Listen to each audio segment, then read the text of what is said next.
बिस्मिल्लाहिर्रहमानिर्रहीम। खातिन हज़रात, मैं हूँ अख्तर अब्बास और आप सबको अस्सलाम वालेकुम। 3-4 बड़े मज़े के कमेंट्स आए हैं। ज़ारा का है, इनकी शादी को 1 माह हुआ है।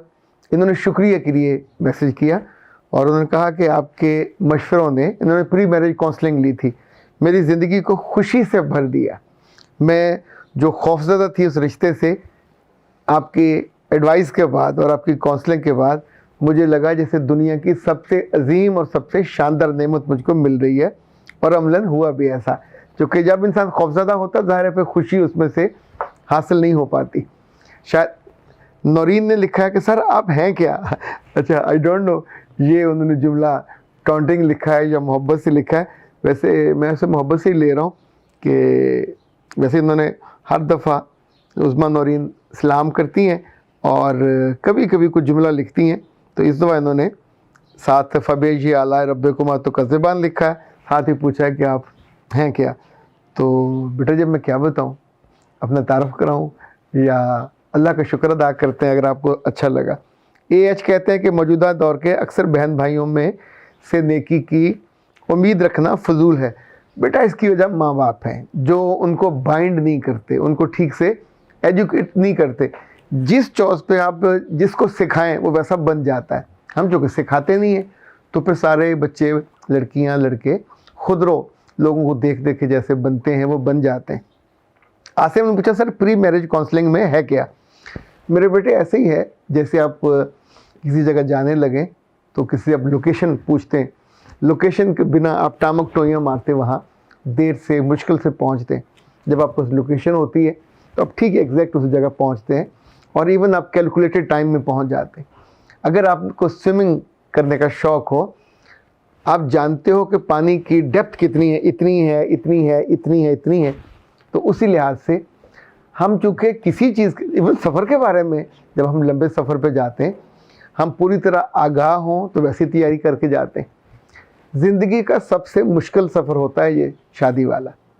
हमें एक्साइटमेंट होती है बस हो जाए, हो जाए, हो जाए। होने के बाद हर बंदा शिकवों से भरा हुआ होता है। इस्तकबाल सही नहीं हुआ, प्रोटोकॉल सही नहीं मिला, खाना सही नहीं मिला, तोहफे सही नहीं मिले, इस्लामिया किधर गई, फलां किधर गया। यानी जितनी खुशी उससे, इसका मतलब है क्या हम शादी दुखों को एलेबोरेट करने के लिए, नाराज़गी का इजहार करने के लिए, उस लड़की को अजाब में डालने के लिए कर रहे हैं? वो भी रो रही है, लड़का भी रो रहा है, माँ बाप भी रो रहे हैं, तो क्या शादी की आपने? शादी एक खुशी का, it's the most pleasant moment of the life. इसीलिए लड़की के दिल में और उसके दिमाग में हर वक्त वो जो होती ना गीतों की सी छनकार वो होती है। लड़के के मन में हमेशा लड्डू फूटते रहते हैं। और आप उसकी प्री मैरिज काउंसलिंग बुनियादी तौर पे आपकी समाजी काउंसलिंग भी है, आपके रिश्तों की काउंसलिंग भी है, आपके उन ख़ास मोमेंट्स की काउंसलिंग भी है। इसी तौर पे रिलेशन को लेके चलना कैसे, इसकी काउंसलिंग भी, इसमें कम से कम 20 से 25 पहलू होते हैं। आज सुबह एक काउंसलिंग थी और बच्ची की आज दोपहर को शादी है। इनफैक्ट ये जो प्री मैरिज काउंसलिंग मैं आमतौर पर सजेस्ट करता हूँ, ये बिल्कुल शादी से 1 दिन पहले या उसी दिन लेनी चाहिए जब सब लोग अपने फाइनल कामों में लगे होते हैं। तो लड़के और लड़की को शादी कपड़े पहनने का नाम नहीं है, बेहतरीन जूते खरीदने का, बेहतरीन जेवर ले लेने का और डिज़ाइनर का सूट पहनने का ये नाम नहीं है शादी। शादी बुनियादी तौर पर इतना बड़ा फ़ैसला है और इतने बड़े फ़ैसले के साथ एक अनजान, अगर आप उससे फ़ोन पे बात हुई है, देखा हुआ है, तो वो जानने वाला नहीं हो जाता, अनजान है। जब ये कुर्बत होती है तो इसको अल्लाह ने कहा वो आपका लिबास बन जाता है, आप उसके लिबास बन जाते हो। 25-30 बरसों में ये ताल्लुक़ ज़िंदगी में किसी के साथ नहीं होता, ना माँ बाप ने आपको देखा होता है, ना किसी और ने देखा होता है। तो ये एक ऐसा ताल्लुक़ है जिसमें दूरी ख़त्म हो जाती, पर उसकी बहुत सारी प्रिकॉशंस मेजर्स हैं जो लेनी चाहिए, जिसको जानना चाहिए किस तौर पे उस पर इंटर होना है, ताकि जब आप उस रिश्ते को मुकम्मल करके उसकी तकमील हो तो आपका सर से लेके पाँव तक खुशी से भरे हुए हों, शिकवे से, गिले से, परेशानी से, नाकामी से आप दो चार ना हों। इसीलिए हम जितना भी खर्च कर रहे होते हैं प्री मैरिज काउंसलिंग माँ और बाप नहीं कर सकते। ये एक ऐसा फ़र्द करेगा कि जो चाहे आपके ख़ानदान कोई आपको ना जानता हो, पर वो उस पूरे प्रोसेस से आपको आगाह करे और उसकी एहतियात, जैसे हम डॉक्टर पे एतबार कर रहे होते हैं, लाइफ कोचिंग इसलिए सबसे बेहतर होती है कि हमें उससे डर नहीं होता। हमें वो शर्मसार करेगा, है तुम्हें अभी नहीं पता, तुम ये भी नहीं जानते, हॉट डेयर तुम इतनी सी बात का नहीं पता। ओके, नहीं पता, जब नहीं पता तो शर्मसारी नहीं उसको देनी, उसको एजुकेट करना ताकि उस रिश्ते को पूरी मजबूती के साथ बेहतरीन अंदाज में।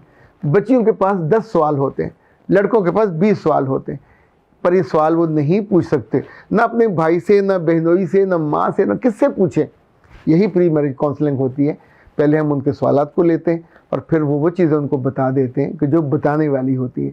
इनफैक्ट सच्ची आपको बताऊँ, इतनी दुआएं मिलती हैं और ये इतना क्विक इसका रिस्पांस होता है। लाइक आज सुबह सुबह मैसेज आया, मैंने अवैस को वो सुनाया, तो उन्होंने ज़िंदगी में अपने शायद माँ बाप को इतनी दुआएं ना दी हों जितनी उन लम्हात से गुजरने के बाद। चूँकि वो बच्ची बहुत डरी हुई थी, खौफज़दा थी, और खौफज़दा किसने किया होता है? उसके अपने दोस्तों ने, एक शायद बड़ी बहन ने भी इस मामले में कारनामा अंजाम दिया था, एक कज़न ने जिसकी शादी हुई थी, 3 बच्चे हैं। लेकिन ऐसी बेवकूफ़ियाँ होती हैं, यानी खुद देर एंजॉइंग लाइफ, उस नई आने वाली को, उस ग्रुप में शामिल होने वाली को आप बदतमीज़ी और बदतहज़ीबी के साथ डरा रहे हैं, जो नहीं होने वाला, ताकि बाद में कह सकें कि हम तो वैसे मजाक कर रहे थे। This is not a joke, you are playing with her life, with her new, एक पूरा जर्नी आगाज़ हो रहा है, तो वो बेचारी उसमें खुशी नहीं होगी और एक डर और खौफ के साथ जाएगी, तो कई गलतियाँ ब्लेंडर हो जाते हैं।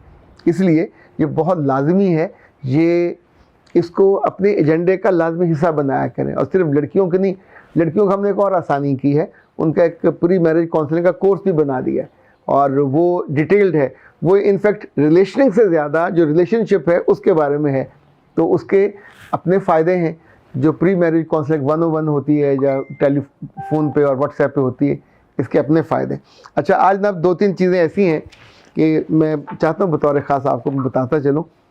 एक हमारी मेहरबान खातून है, कनाडा से हैं, इनका बेटा है 25-26 साल का, और उनकी शादी के लिए हमारे पास 2 तरह के पैकेज होते हैं। एक जो आम लोगों के लिए होता है, इसमें हम बहुत ज़्यादा एफर्ट नहीं करते, जो रिश्ते आ रहे होते हैं हम उनको दिखा देते हैं कि ये है, हमारी टीम उनको बहुत हेल्प आउट करती है। लेकिन जो एक्सक्लूसिव होता है, स्पेशल होता है, इस पर हम एक बंदा स्पेशल लगा देते हैं ताकि उसके लिए वैसे रिश्ते वो तलाश करे, देखे और उनको बताए। इन्होंने स्पेशल मुझसे रिक्वेस्ट की, हालांकि मैं चूँकि डे टू डे नहीं देख रहा होता, हमारी टीम ही देख रही होती है। उन्होंने कहा मेरा बेटा बहुत खूबसूरत है। मैंने कहा तस्वीर दिखाई, उन्होंने तस्वीर भेजी। फिर उन्होंने कहा हम अहले हदीस हैं और मेरे बेटे ने बैचलर किया है, 6 फुट का उसका कद है, गोरा रंग है, खूबसूरत बच्चा है। फिर उन्होंने कहा कि जी मेरा कंसर्न है कि मुझे अपने ही माली कद काट की लड़की चाहिए, यानी वो बहुत अमीर ख़ानदान का है, वो चूँकि पिछले कई दिहाइयों से कनाडा में और मुख्तलिफ मुल्कों में उनका बिज़नेस है, तो बहुत अच्छा बिज़नेस है। तो वो कह रहे कि जो चीज़ें लोगों के लिए बहुत इंपॉर्टेंट होती हैं हमारे लिए वो इम्पॉर्टेंट नहीं है। मुझे जो बहू चाहिए, एक तो ये कि वो दीनी मिजाज की हो, नमाज़ पढ़ती हो, दूसरा खूबसूरत हो, तीसरा ये सोच के आया कि उसने मेरे बेटे को भी दीनी मिजाज में लेके जाना है। चूँकि वो नमाज नहीं पढ़ता और काम का बहुत अच्छा है, मिजाज का अच्छा है, सॉफ्ट है, हम्बल है, ज़ाहिर है। इनके अब्बू 1-2 साल पहले फौत हो गए, तब अम्मा ही उनको घर को देखती हैं। उनकी अम्मा से मेरी 2-3 दफ़ा बात हुई, मुझे बड़ी सॉफ्ट एंड हम्बल खातून लगी, ज़र्फ़ वाली। तो उनकी डिमांड बस यही है कि वो बच्ची और उसके घर वाले ये सोच के हमारे पास भेजें कि उसने हमारे घर में जीना है, बसना है, इसको बाइंड करना है। तो ये और जो लड़की होनी चाहिए 20 से 23 साल के बीच में हो। ये एक्सक्लूसिव है, तो आप हमारी टीम से रब्ता कर सकते हैं 0329468746। जनाब अख्तर अब्बास को दीजिए इजाज़त, आज के लिए इतना ही काफ़ी है। अस्सलाम वालेकुम।